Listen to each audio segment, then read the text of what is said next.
là vất vả mà không làm theo. Có chân có tay. Nó ơi. Yếu đâu đi nó thì chẳng nhưng yếu đâu đâu. Về là tính gì nó tính yêu cao hơn cả. Đó mới bảo Bây giờ em cai với anh cai thì bố cai được. Thế thì gì? Vào kiểu quên phân nhòa gì mấy cái dầu nữa. Thì ăn được khóc đi. Đây nhìn cháu.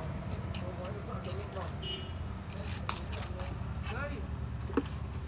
Em làm Tết thử em mấy cái thịt nhựa. Ôi. Không ăn đâu.